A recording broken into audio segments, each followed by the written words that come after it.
책임이 무엇인지 그것이 있어야 하나님께서 예강교회 100년 대계를 이끌어 가실 것이니까 오늘 그 의미에 대해서 말씀을 나눠보고자 합니다. 느부갓네살이 왕이 되고 난 다음에 오늘 본문의 배경이 그런데요. 18년이 흐르고 난 이후에 배경의 말씀을 오늘 기록을 하고 있습니다.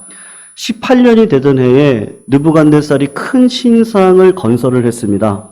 넓이가 3m고 높이가 30m고 황금으로 치장을 했습니다.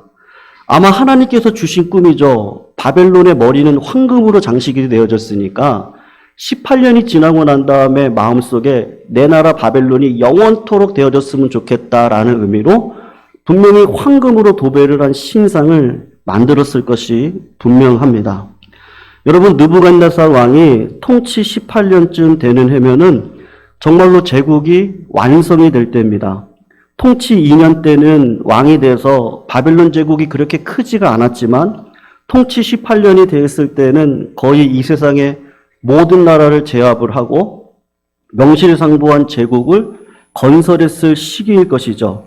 그렇기 때문에 느부갓네살이 신상을 만든다는 것은 무슨 의미가 있겠습니까? 어쨌든 명실상부하게 내가 이 세상의 통치자다. 나는 이 제국을 견고하게 했다. 그리고 나의 권위 앞에 바벨론 제국의 절대 권력 앞에 너희들이 복종하고 순종하라. 그걸 과시하기 위해서 신상을 만든 것이 분명합니다. 신상을 절하도록 불렀던 사람들을 보면 자기의 모든 신하를 불렀을 뿐 아니라 모든 나라와 민족들의 대표들을 다 불렀습니다. 그리고 나를 도와준 이 신의 도움으로 제국을 건설한 나에게 순종하고 복종하고 존경을 표해라. 그 의도로 신상을 만든 것이죠. 여러분, 느부갓네살 통치 18년이면 다니엘과 세 친구들의 나이가 몇 살인지 아십니까? 느부갓네살 통치 2년 때가 15살이었습니다. 그리고 3년의 졸업기간이 걸치니까 19살 정도가 됐겠죠. 그리고 16년이 흘렀으니까 아마 30대 중반의 나이였을 거예요. 그 30대 중반의 나이에 하나님의 뜻을 정했습니다. 15살의 뜻을 정했던 이 학생들이 30대 중반의 나이에도 그 믿음을 그대로 소유해서 신성하게 절하지 않는 그 믿음을 오늘 보여주고 있는 것이죠. 여러분, 지금도 그렇지만 절대 권력에 대해 반항을 하는 건 대가가 엄청납니다. 말씀을 준비하는 가운데 실제로 있었던 한 가지 사건을 발견을 하게 됐는데 그 사건이 뭐냐 하면 구소련 스탈린이 통치하던 시기 1930년대 후반에 소련에서 있었던 사건입니다. 한 지역에서 공산당 회의를 하고 있었는데 스탈린이 참석은 하지 않았습니다. 그런데 회의석상에서 우리 위대하신 스탈린이라는 이름이 언급이 되었습니다. 참석하던 모든 사람들이 전부 다 일어나서 스탈린을 향해서 기립박수를 이렇게 막 치는 거죠. 존경해서 친 것이 아니라 두려워서 친 겁니다. 그런데 문제가 벌어졌는데 일어나서 기립박수는 다 했는데 끊을 수가 없는 거예요. 이 기립박수를 끊을 수가 없습니다.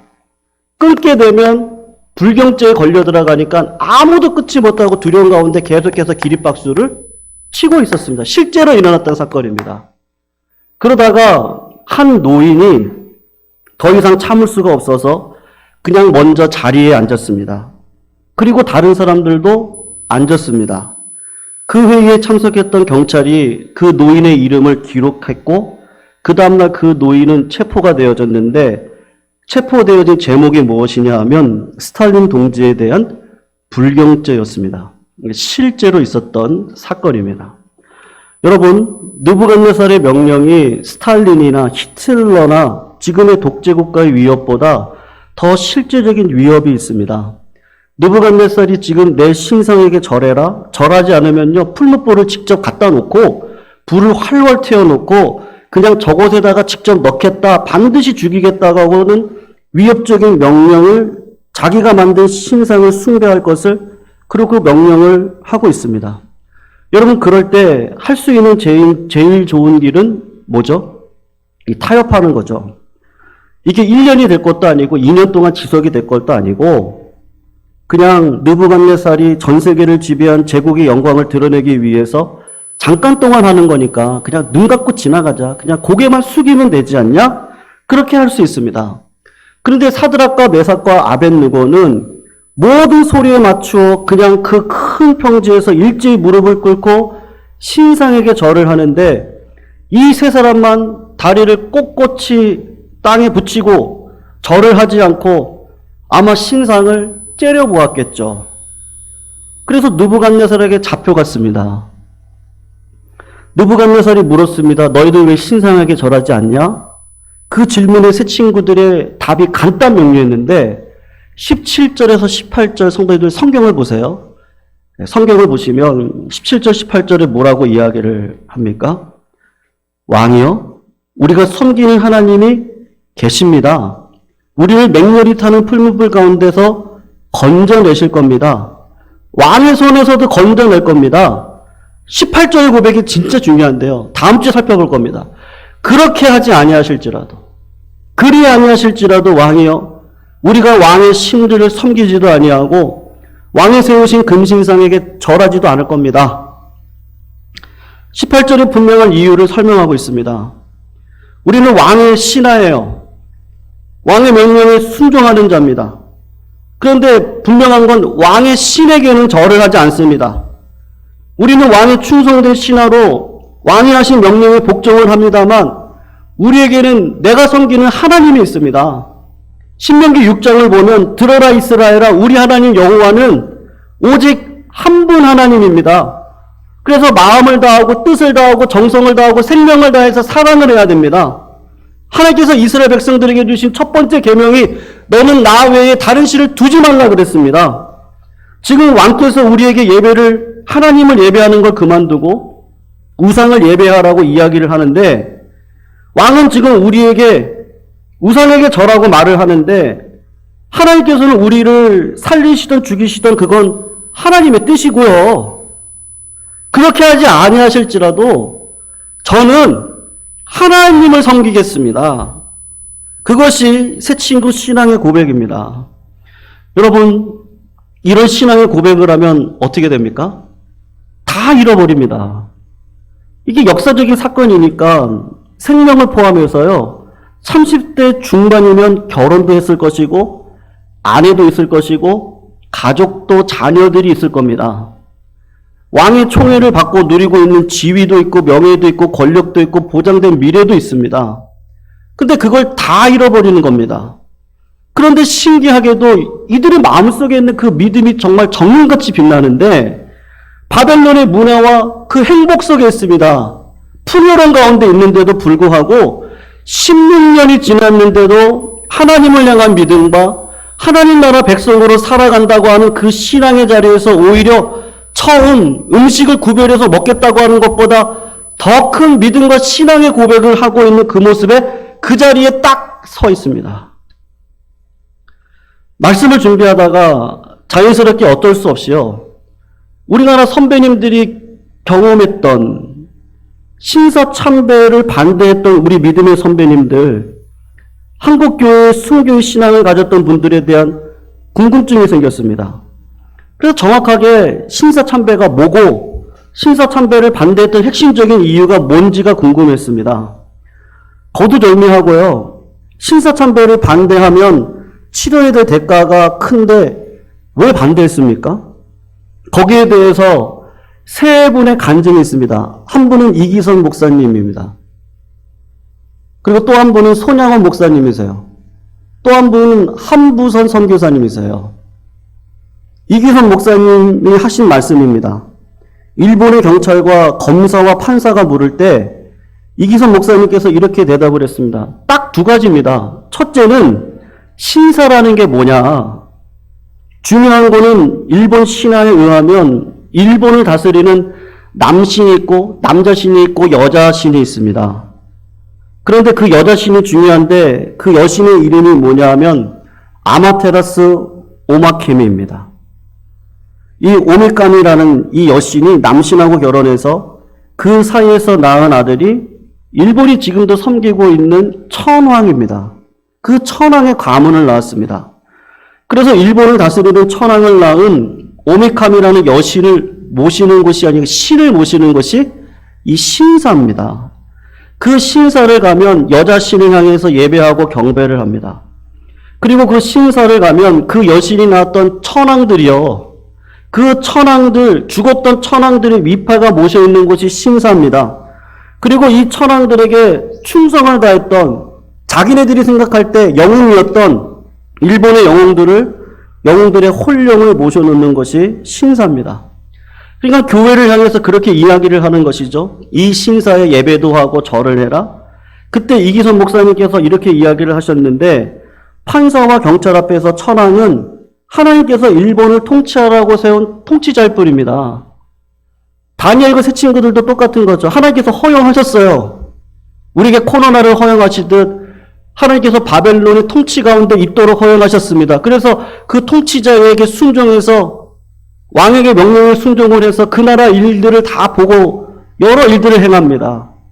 그런데 하나님께서 허용하시지 않는 것이 있습니다.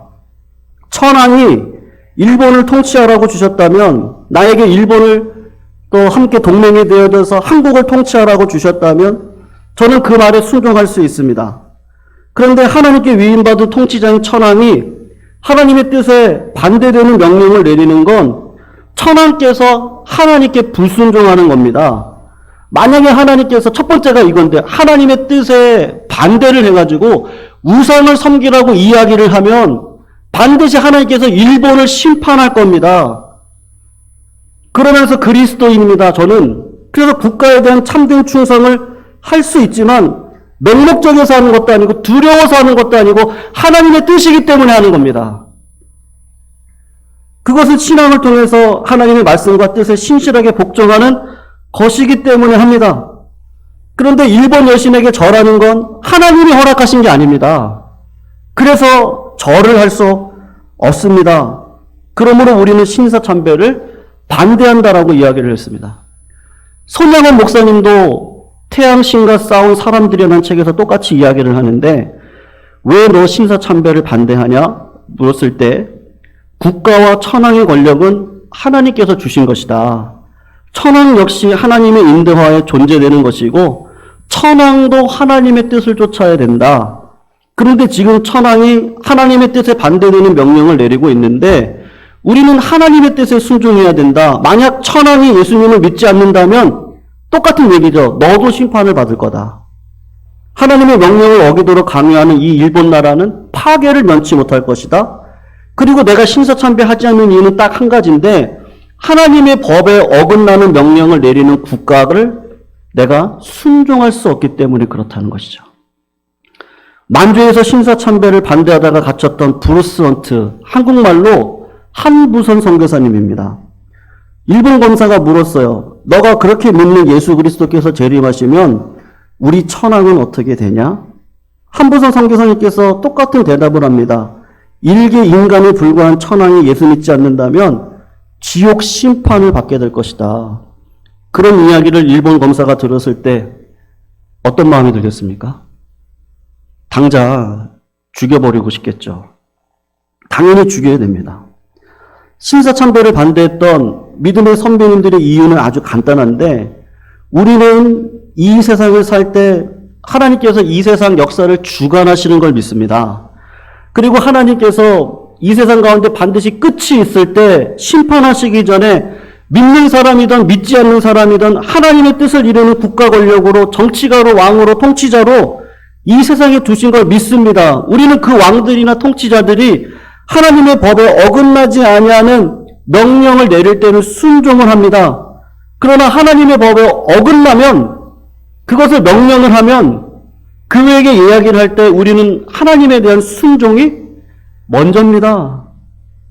여러분, 실제 있었던 일이잖아요. 다니엘과 새 친구들도 똑같습니다. 머릿속에 있는 하나님 나라가 아닙니다.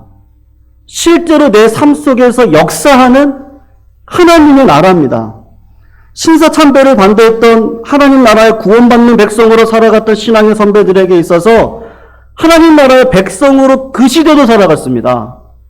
한국 땅에 있던 바벨론 땅에 있던 자유독립국가 대한민국에 있던 일제 식민지하에 있던 어떤 곳에 있든지 어떤 모양으로 있든지 어떤 상황에 처하든지 마음속에 있는 하나님 나라가 아니라 실제 하나님의 나라의 통치 가운데 하나님의 자녀로 살아가고 있는 것이죠.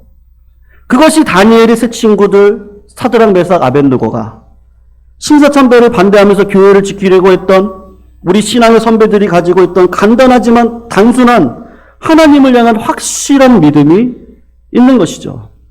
여러분, 그런데 우리가 지금 살아가고 있는 이 시대에도 느부갓네살의 위협과 비슷한 위협들이 있습니다. 여러분, 2011년도 통계에 의하면 낙태를 보고한 낙태 건수가 우리나라입니다.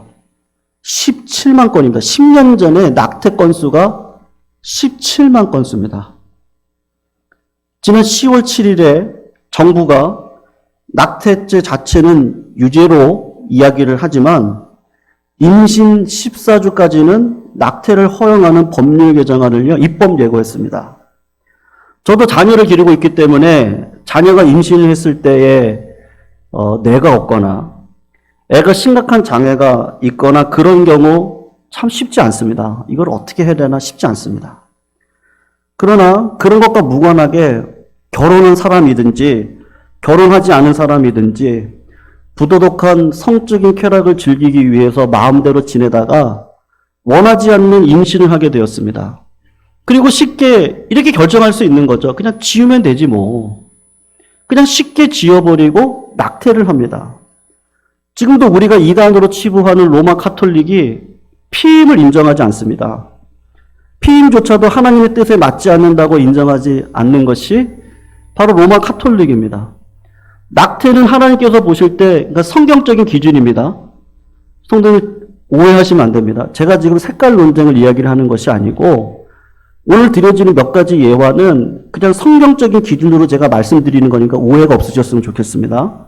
성경적인 기준으로 보면 태아 살인입니다. 500년 전에도 낙태가 죄였고 500년 후에는 낙태가 죄가 아닌 게 아닙니다. 국가가 그렇게 할 수 있습니다. 그러나 하나님의 법은 바뀌지 않습니다. 하나님께서는 자기 형상대로 창조한 생명을 그 아이의 생명을 돌보지 않고 순전히 자기의 쾌락과 즐거움을 위해서 마음껏 죽이는 그런 나라, 그런 민족, 그런 사람들을 향해서 하나님께서 은혜를 절대로 베푸시지는 않습니다. 하나님의 의로우신 분이기 때문에 거룩하고 하나님의 법에 순종하는 나라와 민족에게 은혜와 긍휼을 베푸시지 하나님의 법에 어긋나고 하나님을 무시하고 하나님의 말씀을 공공연하게 파괴하는 사람, 나라와 민족에 대해서는 하나님께서 이 세상을 통치하고 있다는 걸 그 나라를 통해서 반드시 심판하시고 보여주십니다. 우리가 알다시피 우리나라에 기독교 대학교가 있습니다. 우리 성도님들 중에 졸업한 학교도 있어요. 숭실대학교, 한동대학교. 기독교적인 나름대로 가치를 가지고 설립을 한 대학들입니다. 그리고 기독교적인 가치에 따라서 대학 교육을 하려고 애를 쓰고 있는 대학입니다. 근데 2019년 초, 작년에 실제로 있었던 일입니다. 우리나라 인권위원회가 한동대학교와 숭실대학교의 권고한 내용에 대해서 제가 실제로 이야기를 들었습니다. 교수님을 통해서. 동성애, 동성결혼, 성문의 합법화, 다자성애, 이것이 한동대학교, 숭실대학교 건학 이념보다 더 중요한 기본권입니다. 그러므로 한동대학교와 숭실대학교는 학생들의 동성애, 다자성애, 동성결혼, 성모매를 합법화하는 것에 대해서 학교가 방해하지 마십시오. 대학의 자율성, 종교의 자유, 윤리의 도덕보다 동성애자들의 권리가 우위에 있다고 인권위원회가 권고를 학교에서 계속해서 지금도 하고 있습니다. 인권위원회는 한동대학교, 숭실대학뿐만 아니라 우리나라 초중고등학교 학생들에게 동성애를 옹호하는 청소년 만화를 이미 제작을 했죠. 애니메이션, 영화를 만들어서 학교에 상영을 하고 있습니다. 동성애, 동성결혼을 합법화하는 헌법 개정안을 제시를 하고 있습니다. 모든 초중 고등학교 학생들 동성애를 옹호하는 학칙을 만들도록 학교에다가 지금 권고를 하고 있는 것이죠. 여러분, 일본의 경찰이 검사, 판사가 신사참배를 반대하는 사람들의 이유를 정확하게 압니다. 그리고 이들이 일본 제국주의에 대해서, 천황에 대해서 어떻게 생각하는지도 분명히 알고 있습니다. 신사참배를 반대했던 사람의 논지는 딱 두 가지입니다. 그렇게 하면 하나님께서 반드시 심판하신다는 거예요. 하나님의 법을 우상에게 절하는 자에게는요, 반드시 심판이 임한다는 겁니다. 그리고 또 한 가지는 뭐냐? 그것은 하나님께서 믿는 자들에게 허락하신 것인데, 다니엘과 세 친구 느부갓네살 왕에게 했던 것과 똑같습니다. 우리가 충성된 신하로 16년간 왕의 명령에 순종하지 않은 적이 한 번도 없습니다. 그런데 왕이 하나님이 아닌 우상에게 절을 하라고 한다면, 왕이시여 죄송하지만 우리는 하나님께 순종하는 게 신자의 우선적인 일이지, 그래서 왕의 명령에 순종하지 않습니다. 우리의 정체성은 하나님 말씀에 순종하시는 것이기 때문에 천황의 명령에 순종할 수 없습니다. 그러니까 하나는 심판이고 또 하나는 순종에 대한 이야기를 하고 있는 것입니다. 여러분, 거두절미하고 하나님께서 우리를 하나님 나라의 백성으로 교회로 부르셔서 한국이라고 하는 이 땅에 우리 예강교회를 32년 전에 부르셔서 이 죽전동에 이 자리에 세웠습니다. 하나님께서 신실하고 충성된 하나님께 구별된 거룩한 교회가 있는 그곳, 그 교회를 말미암아 성도님 믿으시기를 주님의 이름으로 축원하는데 반드시 은혜와 복이 임할 줄로 믿습니다. 조건이 있습니다. 그 교회가, 그 교인 한 사람 한 사람이 하나님에게 전적으로 헌신된 구별된 신자로 교회된 모습으로 갖추고 있을 때 하나님께서는요, 그 교회를 보시고 이 나라 이 민족을 불쌍히 여기시고 하나님의 은혜구나라고 해석할 수밖에 없는 일들을 우리들에게 허락해 주시고 베풀어 주십니다. 저는 개인적으로 그것을 확실하게 믿습니다. 왜 일제시대 때는 초창기 한국교회는 한국 민족이 나라를 잃었던 서름을 받았던 그 한국 사람들이 왜 그때는요, 교회에 대해서 소망을 품었습니까? 많은 백성들이 교회를 바라봤습니다. 그때는 하나님을 믿는 거룩한 교회로 서 있을 뿐만 아니라 그 거룩한 교회 안에 있는 성도님들도 하나님께서 이 나라 이 민족을 끌어갈 것을 알고 회개하고 하나님의 뜻에 합당하게 살아가는 빛과 소금의 역할로 살아가는 분들이 계셨기 때문에 그렇습니다. 그래서 그 사람들을 통해서 교회를 위로하시고 이 나라 이 민족들을 위로하시는 것이죠. 선생님, 객관적으로 지금은 어떻습니까? 지금은 어떻죠? 우리의 부족함이고 안타까움인데요. 지금은 우리 교회가 앞가림하기도 힘듭니다. 교회가 교회답게 거룩하게 서는 것 자체가 이제는 우리들에게 큰 도전입니다. 그리고 우리 안에 어떤 이야기들이요, 저 목사님을 보라고, 저분이 샘플이라고, 저 교회를 보라고, 저 교회가 진짜 우리가 따라가야 될 교회라고, 저런 교회가 있으면 이 나라 이 민족이 정말 소망이 있다고 하는 그런 곳을 가르쳐 주는 것이 이제는 정말로 많이 없습니다. 여러분, 우리 신앙이 개인적인 경건의 수준에 머무르지 아니하시기를 주님의 이름으로 축원합니다. 하나님의 눈, 하나님의 마음을 가지고 예레미야, 이사야, 호세야, 아모스와 같이 하나님의 관점과 정의와 은혜의 관점으로 이 사회를 바라볼 수 있는 그런 비전이 필요한 것이죠. 예강교회 100년 되게, 제가 지난번에도 말씀드렸지만 100년을 꿈꾸려면요, 멀리 날아야 됩니다. 근데 우리 선배님들이 멀리 나르셨거든요. 간원 농군학교에 김용기 목사님, 장로님이라는 분이 계십니다. 그분의 기도처서에 가면 딱 한 글자가 붙어 있습니다. 액자로. 조국이요, 안심해라. 그 말의 의미가 뭐냐면요. 조국이여 안심해라. 내가 기도하고 있다. 개인의 경건을 뛰어넘어서요. 내가 섬기고 있는 교회, 이 학교뿐만 아니라 이 나라, 이 민족을 향한 크고 놀라웠고 멀리 보는 관점 속에서 김용기 목사님이 기도하고 계셨던 것이죠. 실제 실화입니다. 박정희 대통령께서 그 가나안 농군학교를 방문했습니다. 왜냐하면 새마을 운동을 일으킬 수 있는 그 원점이 되는 지역이기 때문에 그랬습니다. 근데 박정희 대통령께서 별 생각 없이 빵 한 조각을 떼어서 입에다가 댔습니다. 그때 김용희 장로님께서 하셨던 이야기가 있는데 이렇게 이야기를 했어요. 각하는 3천만의 어버이이시지만 이곳은 제가 어버이입니다.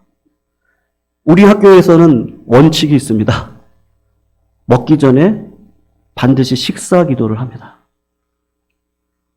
그리고 식사 기도를 하고 박정희 대통령께서 빵을 떼셨다고 그래요. 우상에게 절하지 않는 것이죠. 김용기 장로님이 했던 말입니다. 육체의 잠이 깊이 들면 물질의 도적을 맡게 되고 민족 사상의 잠이 깊이 들면 영토와 주권을 도적 맡게 되고 심령의 잠이 깊이 들면 영원히 멸망케 되니 늘 깨어있자. 늘 깨어있자. 우상 숭배하지 말자. 김용기 장로님 실제로 하나님의 나라를 살아가셨던 분이시죠. 신사참배를 아니하시는 분들 실제로 하나님 나라를 이 땅 가운데 살아가셨던 분들입니다. 단순히 개인적인 어떤 경건의 유익이 아니라 하나님께서 눈을 열어주시고 귀가 열리게 하시고 멀리 볼 수 있는 비전도를 주셔서 세워가시는 것이죠. 성도님, 우리들의 삶 가운데 진짜 필요한 게 무엇입니까? 저는 우리 성도님들 정말 다 눈이 열리시기를 주님의 이름으로 축원합니다. 성도들 기도하시기를 주님의 이름으로 부탁드립니다.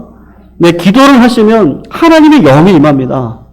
영이 임하면요, 하나님의 뜻을 분별하게 됩니다. 내가 꿈꿀 수 없는 꿈을 꿉니다.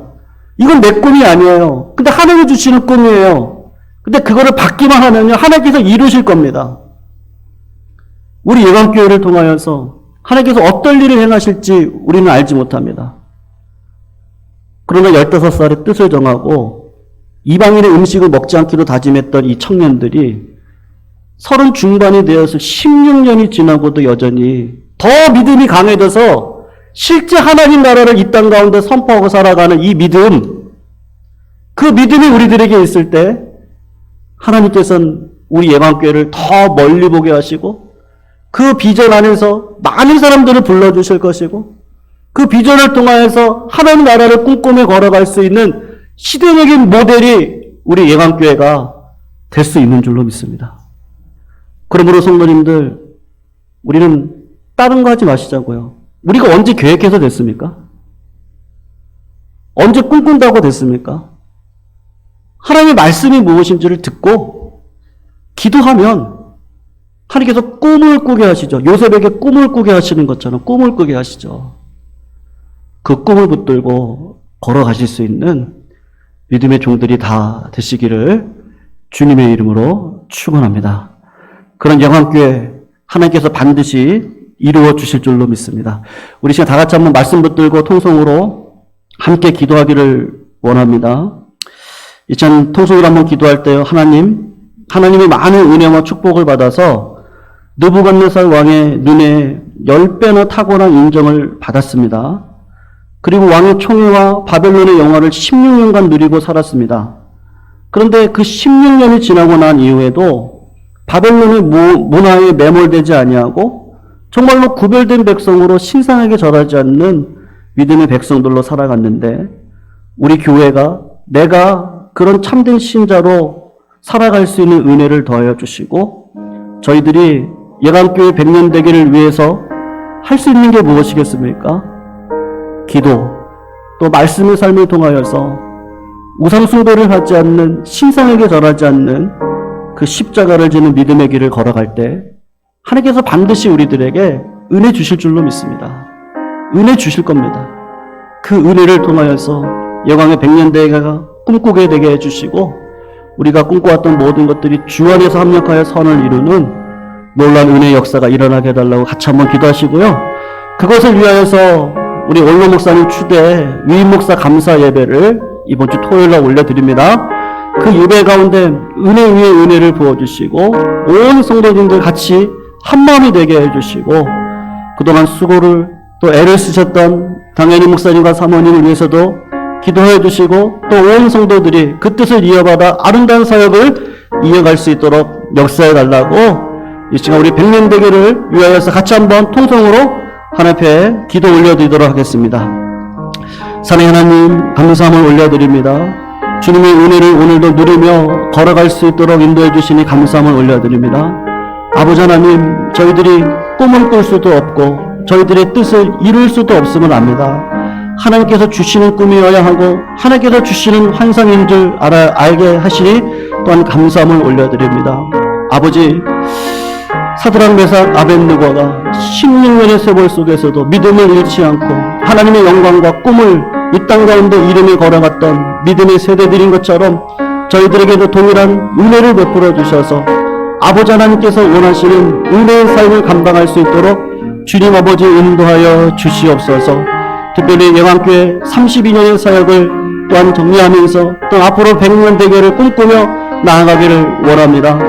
우리 사랑하는 당회장 목사님과 사모님 지금까지 은혜로 지켜주셨고 그 은혜 위에 우리 교회가 또한 세워진 줄로 합니다. 목사님과 사모님의 뜻을 그 아름다운 사역으로 잘 계승할 수 있도록 인도해 주시옵시고 지금까지 온 성도님들 마음을 하나가 되게 하시고 뜻을 이루게 하시는 은혜 가운데 세워주신 것처럼 앞으로 우리 모두가 기도와 말씀 가운데 백년대교를 꿈꾸며 이뤄갈 수 있는 믿음의 공동체로 설 수 있도록 인도하여 주시옵소서. 우리가 이사야, 에스겔, 에레미야, 다니엘과 같이 개인의 영적인 유익을 위해서 서는 것이 아닌 나라와 민족, 주의 나라의 영광을 위해 꿈을 꾸며 걸어갈 수 있는 은혜에 설 수 있는 귀하고 복된 나라로 주님 아버지 인도하여 주시옵소서.